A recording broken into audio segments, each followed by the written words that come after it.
Today marks the first anniversary of the deaths of 77 people in a building fire in the Joburg CBD. The Usindiso building, owned by Johannesburg Property Company, was previously run by an NGO as a shelter, but was supposed to remain vacant when the organization could no longer pay rent. Following the devastation, sharp focus was placed on the magnitude of the housing crisis in the CBD, resulting in the hijacking of buildings. Earlier this year, a commission of inquiry into the fire and other subsequent matters was chaired by Justice Sisira Mpepe and found that the city of Joburg and property company had to take responsibility for the building fire.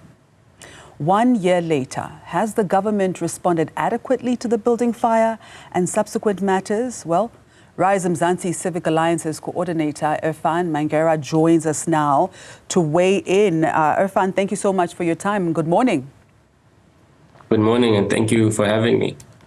All right, so firstly, the Usindiso inquiry report has been released and many are eagerly awaiting the government's response. What have you say about this?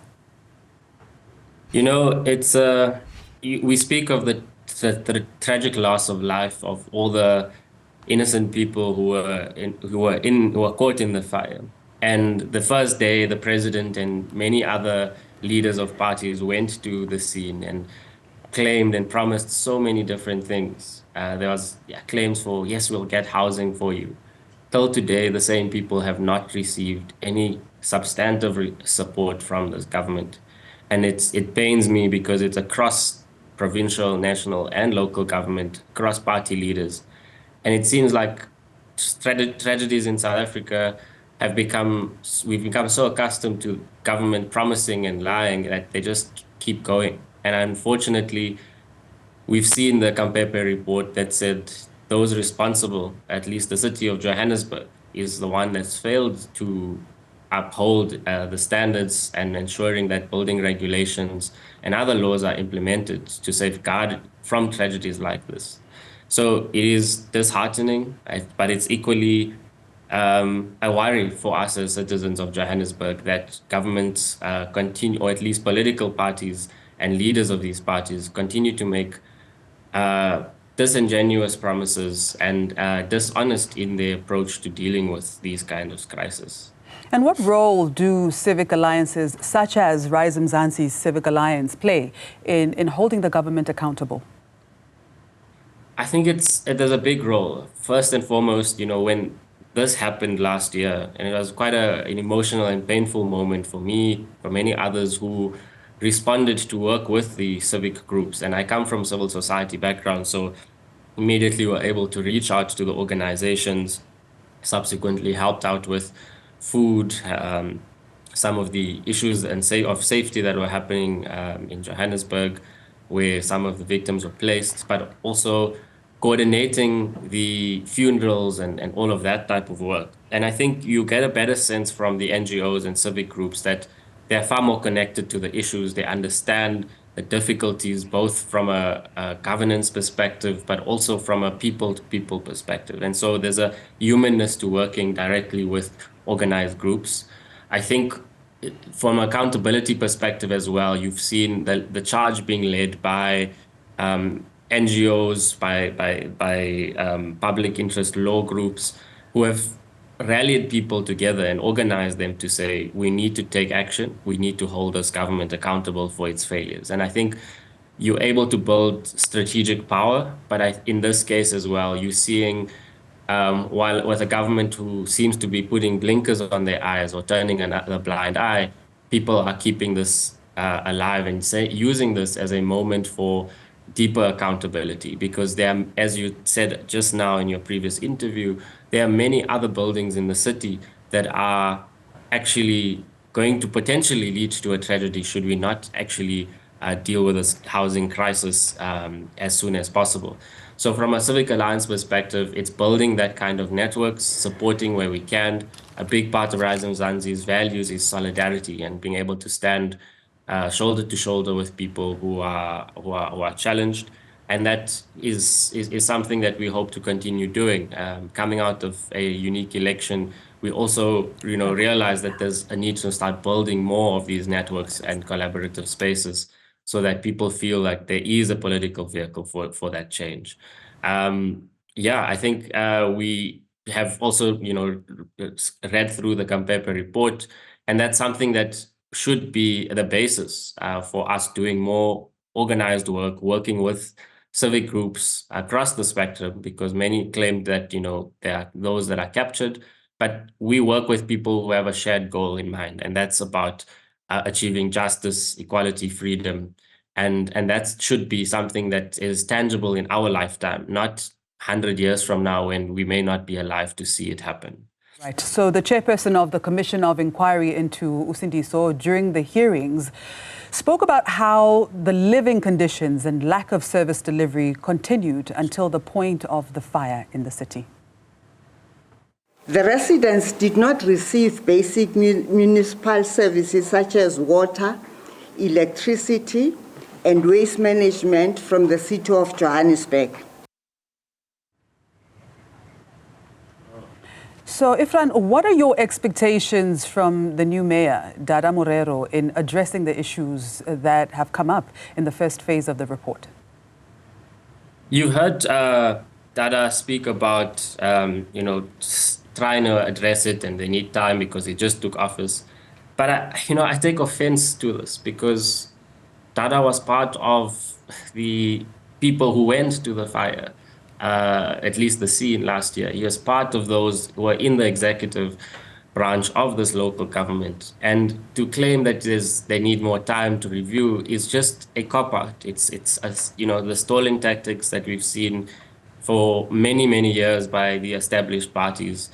Because, to have Cabello, who was the previous mayor, also, attempt to address these things and seem to be engaging and getting the administration on board, I don't think that's true. I think it's vehemently dishonest, because what you should have had in place is, as Joburg as a city and administration dealing with this. It can't be that because of political shifts that there's no response from the city and management itself. There's a reason why we have that separation, and the reason why this misgovernance is actually costing us dearly.